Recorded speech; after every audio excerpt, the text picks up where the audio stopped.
Alright, far long sail, speedrun. This was on the patch 1.02, which is the category pre-speed patch. So what I'm gonna do, I'm gonna cover some basic tutorials on tips and tricks. We're gonna cover, well, the first trick is the mailbox boost. I'm gonna talk about super speed boost. We're gonna go through windmill skip, mudskip, and ending skip in this tutorial. Those are the biggest tricks and tips in the game. If you master these, you're gonna have a good time on this game. You're gonna have a decent time. You're gonna have under 1 hour runs if you master all these three things. So first things first, when you speedrun far lone sails, you're gonna start the timer as soon as you move your character. So what I usually do is that I do a 3, 2, 1, go, and I start the timer on go. So what we want to do is when you move forward on flat surfaces and uphills and downhills, you want to jump. So keep jumping and grab that mailbox. Hitting this button. Alright, so here we have the mailbox boost. So what you want to do is jump and then drop the box. If you drop it too soon, you're not gonna get it. If you wait for too long, you're not gonna get it either. So you need to have a, like, in the middle of in between. I fail this from time to time, but usually I get it on my second. Usually I get it on the first try. Sometimes I get it on my second try, but yeah. So that's the box boost. Usually you want to practice it a little bit. It's kind of easy to practice as well. You just try it out, fail it, go down, try it out again. So yeah. Then you go down here, bring this box, and just go to the right. And you just jump, and you're gonna do this for about a minute-ish, so I'm just gonna skip forward to the next part. Here we are now onto the vehicle. So what you want to do is refuel. I have already done some things with that already. So now we're gonna talk about the super steam boost or the super speed boost, depending on how you want to say it. So how this works is we have the steam, we have the engine. So when you have enough steam and you turn on the engine and immediately hit the steam afterwards, your wheels is gonna spin out of control and you're gonna gain maximum speed. So we're just gonna start the engine as normal. And as you can see, we're charging up steam. We're gonna wait for the button to be fully out so the engine actually turns off. This usually takes about 20 seconds. And once we do that, we hit the steam immediately, and as you can see, our wheels are spinning out of control, and we're going maximum speed, as you can see on the speed meter next to me right now. So this is how you do this super speed boost. This is probably the most important thing to learn. There are some interesting things that that happens when you do this trick. The weather effects will be different. It's gonna flicker from time to time.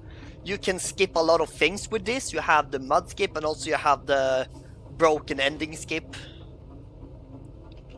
You also want to succeed with the super speed boost in uphills, because you always go slow in uphills. Sometimes you're gonna get it, sometimes you're gonna fail it, sometimes you're gonna get like a half semi version of it. Some bumps will be annoying as well. That can end it. It's gonna be annoying to actually do it in uphills and downhills. But as I mentioned, the timing is different depending on where you are in the game. As you can see, I just failed it right here. So yeah, that is how you do the super speed boost. Now let's go to windmill. Alright, and here we are now at windmill. Alright then, so we have now gotten this. You want to have this on at all times. We have gotten that earlier. And with that, you will now have gotten a propane tank. Now the propane tank is going to be important. So you get the propane tank and you put it on top of your vehicle for easy access. So let's just go into here.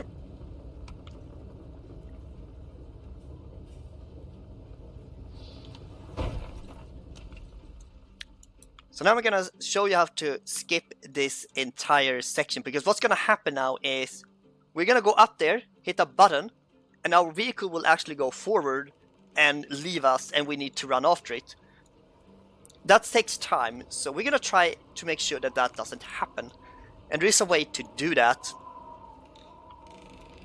Right, and I'm gonna jump on that button. And after that, we're gonna go to the right, go into this hamster wheel, and then we're gonna drop this propane tank so it pushes us down into the wall so we can jump out to the left. And then we're gonna go down to our vehicle. Sometimes you need to drop it, pick it up, drop it, pick it up to make sure that it actually pushes you out. So when you want to drop it is when your character starts going upwards into the hamster wheel, because it is indeed a wheel. So it's gonna look something like this.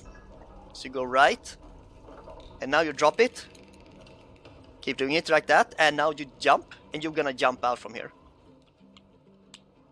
And now you just go down to your vehicle, and you will have skipped all this that requires you to actually go after it. Now when you're here, you're gonna turn this on. As you're not actually supposed to be here, the angles which the vehicle is gonna take can be like kind of annoying when you're gonna maneuver around the vehicle. But yeah, but you also want to raise the sail as soon as possible because you're gonna get some really good speed on this. And that's windmill skip.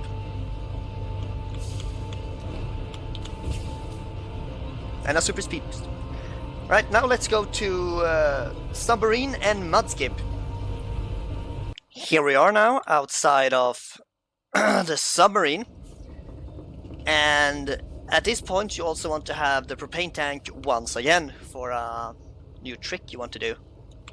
It's a small skip. It saves roughly maybe just a few seconds, maybe 1 or 2 seconds. It's not much at all. We do have a fire. I'm just going to deal with that first before we actually continue. Right then, so what's going to happen now, we're going to push this button, the vehicle is going to go forward, and we are going to push this X item to the right, or that's actually what the game wants you to do, but we got the propane tank, so we're going to skip a little bit of that. So what we'll do, we're going to go forward, we're going to jump, drop the propane tank and pick it immediately up again once we are at the top of this. Once we get to, well, okay, the vehicle is now bugged. It should technically go forward now, but it doesn't. That happens from time to time. But this is fine. This just loses a few seconds, but now we need to go and meet up with the vehicle. Anyway, back to the trick here now.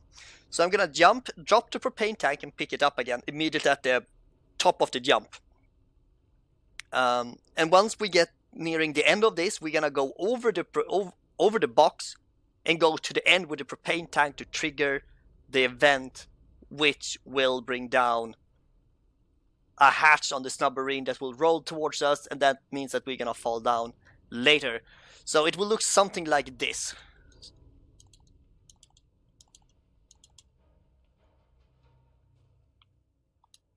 So that's how it looks like. This saves roughly a few seconds. If you don't want to do this, that's fine. It's not much. But now we actually did bug the vehicle, so we need to go and meet up. Usually the vehicle should be rolling down and we should be able to go up to it. This happens from time to time. Not much to do about it. And I see I need to repair my engine now. So I'm gonna wait with turning on my engine just so I get the timing right. So what we will do now is turn on the engine right here, because this is usually the point where we are repairing our, or turning on the engine. Okay, we have a fire. That's fine. This not gonna be changing our timing at all. So now we're coming to mudskip. Now mudskip is a special place. Once you are at about this position, you're gonna do something like that. Because we're gonna do mudskip. Mudskip is technically a normal super speed boost, but we need to have the timing right for this. So the timing for this is when you're down here. Once you get into this like grayish water, you want to do a normal super speed boost. This is the easiest way to do it.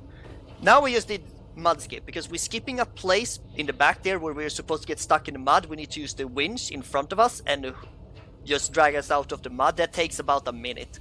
So we just skipped all of that. So the best way, as I mentioned, is to go down to the flat grayish or brownish water and then do the super speed boost at that point. That's the easiest and best way to do it. So finding a good way to do the super speed boost, or finding a good timing for it, is important. And now we are going to jump to the end of the game and do the broken ending skip. Here we are now at the end of the game. Before I show off the broken ending skip, I need to talk about the bug that happens in the game. This always happens, but as I did a load on this section of the game, we do not have that bug. So what the bug is that the steam is gonna charge up at double the speed.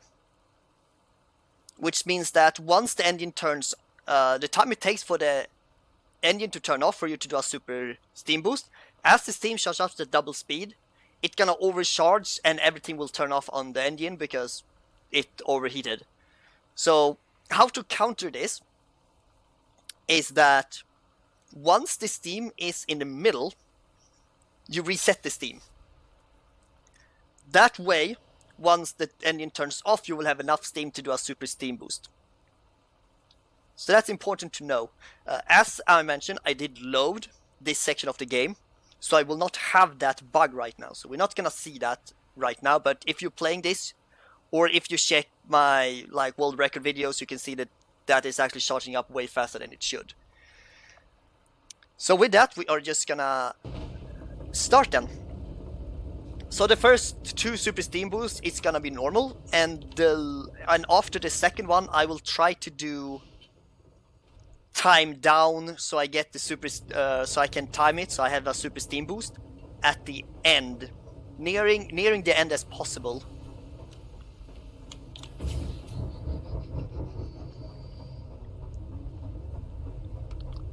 So you also want to refuel somewhere during this. You can do it now, because you only need to refuel once in this entire section. Maybe twice. Once should be enough, but...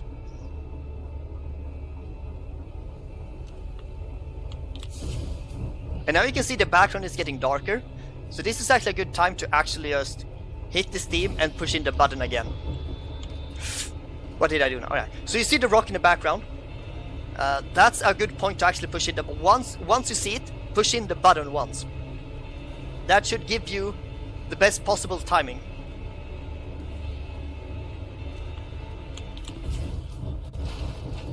So we did a super steam boost at the end there. This will make it so our wheels, as I mentioned before, will spin out of control. Usually this section takes about a minute to get from here to the end. But as our wheels are spinning out of control because of the super steam boost, we're just gonna skip all of this and go super fast the entire section. This is like a windsurfing. We're gonna push in the wind or the sail button and push it out again because you're dragging on the button. But we just skip all that with the super steam boost. So, and now you go up here and time. As you also can see, we were going so fast, so the sky actually changed background because we were going so fast. The background didn't have time to change to this color. That happens from time to time. There's one place in the speedrun where your entire sky turns bright white suddenly. It can hurt if you're in a dark room. But yeah, this tutorial covered the major tricks and skips. It didn't cover all the tricks. There's some parts of the walker which is rather interesting. Walker is one of my favorite places to be at. There are some funny things you could do in the walker. There are some more movement based things that I didn't cover. But yeah, but I did cover the most important tricks. Super steam boost, windmill skip, mud skip, and the broken ending skip. If you master all of these, you're gonna have a decent time. You're gonna get under 1 hour. So yeah, this is for loan sales. I hope you learned something, and I do hope I will see you on the speedruns.com leaderboards.